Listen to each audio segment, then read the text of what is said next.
One thing you'll quickly learn to appreciate as an enjoyer of anime and manga is that not all adaptations are created equal. Some are positively excellent, that improve in leaps and bounds over the source material to the level that they are considered in many ways superior to the original manga, such as Gintama, Black Lagoon, or, to give a more recent example, Frieren. However, for this statement to work, there must also be those adaptations that are the exact opposite. Horrid, uninteresting drivel that serve as more as store shelf fillers than actual serviceable adaptations.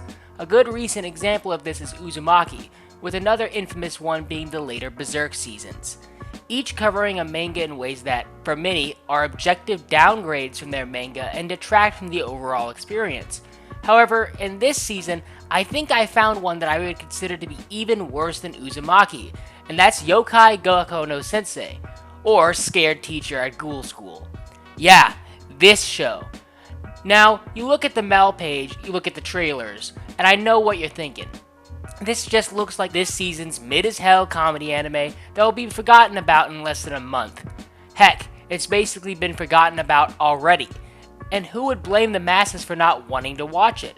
The animation is stiff, the characters flat, and the plot next to non-existent. Plus, for a comedy anime, it just really isn't that funny. So, overall, not a good series, right? Wrong! While Yokai Gakko no Sensei's anime might suffer from chronic awfulness, I guarantee you that the manga is a completely different story. In fact, let me open this segue with a huge claim. This manga has been the funniest manga I've read since the beginning of the year. It's got everything: a likable cast, beautiful and crucially funny art, and an absolutely hilarious main character. Let me introduce you to Seimei, an absolutely miserable piece of shit that's petrified of middle school delinquents shaking him down in the street, and has a bizarre attraction to sailor uniforms. Weird kink, I know. Who is also terrified of yokai. Kind of awkward traits for someone who is supposed to be the teacher of an entire class of monsters, as the title of the series would suggest. As expected, when Seimei is thrust into this new environment, he immediately cowers in fear. Not only as a coward, but also as someone who is extremely insecure about their teaching skills. Basically, he's a pathetic bastard, but he's our pathetic bastard. For you see, Seimei has a main character power, and that's the ability to simply obliterate everything at the drop of a hat.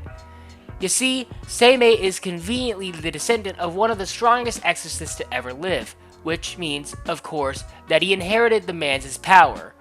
This all boils down to a simple cause, that Seimei is nigh invulnerable to all yokai in the series.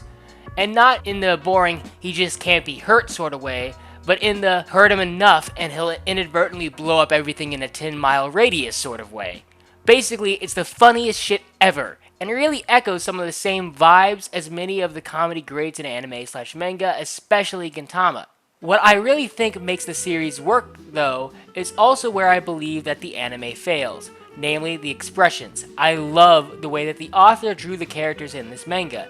Every person, especially Seimei, are so vibrant with their expressions, dialogue, and character dynamics that really make the comedy pop out of the page. A good example of this is this scene right here, where you see Seimei going nutso for sailor uniforms, which, when compared to this scene from the anime, really shows why the manga is as goated as it is, and how the anime fails. It just isn't expressive. If I were to compare its vibe to another popular series, I'd say the feel of its comedy feels most reminiscent of Welcome to Demon School Iruma-kun. Granted, Yokai Gakko no Sensei doesn't have the grandiose, overarching story of Iruma, but both series fit shockingly well with each other when it comes to the art. Both have very detailed scenes directly juxtaposed with hilarious, yet simplistic caricatures of the individual characters. And Yokai, I think my favorite so far must be this face, an extremely simplistic expression that shows up a lot in the manga to an incredible effect. Going back to the Iruma comparison, what makes Yokai so good is, yes, the artwork, but special attention should also be given to the classmates, teachers, and the variety of other faces in the series. I love how Yokai treats each classmate, with every person having their own identity, character arc, themes, jokes, and comedy in a way that, at least for me, just hits. Of the cast, I think my personal favorites have to be Sano, obviously, as it's the Gremlins character that makes half the comedy, the Mandragoras, because, I mean, just look at the little guys, the rest of the class, in particular, Binico. Like, don't get me wrong, there's nothing that's inherently unique about this series that really sets it apart from the competition. Its plot, while present, doesn't play a huge role in major arcs like it does in, say, Iruma or Gintama. However, what is there does do a great job at furthering the one goal that matters, having fun.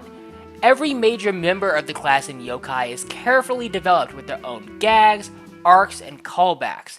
I really appreciate how the series takes the time to remember its own plot points, as it honestly foreshadows several aspects of its silly story, entire sagas in advance. Honestly, if it weren't for the fact that this is mostly a comedy series, I would say that the lengths the author goes to lay the breadcrumbs for future developments is amongst the best I've read of modern comedy shonen. The only reason why I hesitate to lather on that much praise, though, is simple. Some of the plot threads are still dangling. Like, don't get me wrong, the series does not have the narrative chops of Gintama or Iruma. It isn't that sort of manga, but what it does have is a whole lot of heart, good character writing, and artistic gags that left me howling with every scene. Like, let me give you an example. This is Sano. He's a yokai with some fire in him that loves little cute yokais and hates over-the-top loons like Seimei. So, put those two in a room together, and what do you think you'd get? If you answered peak fiction, then ding ding ding ding ding ding, you'd be right.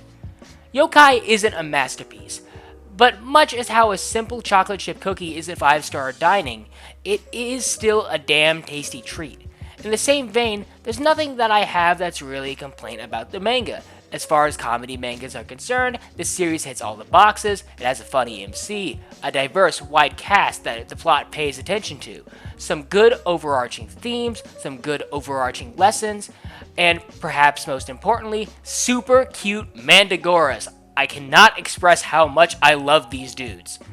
It is not the best manga you'll ever read, but it is one that I believe you'll be glad that you did read. It's a lighthearted, fun romp into Japanese folklore that, while not exceptionally deep, covers all the bases that a series like this needs. In an age of anime where we are surrounded by deep, dark, grim mangas with sad endings or blood-fueled arcs, I think it's a great idea to indulge in the simpler side of the medium every now and then. So read it, and let me know what you think down in the comments. Honestly, I'm pretty curious to see if any of y'all have read this series as well.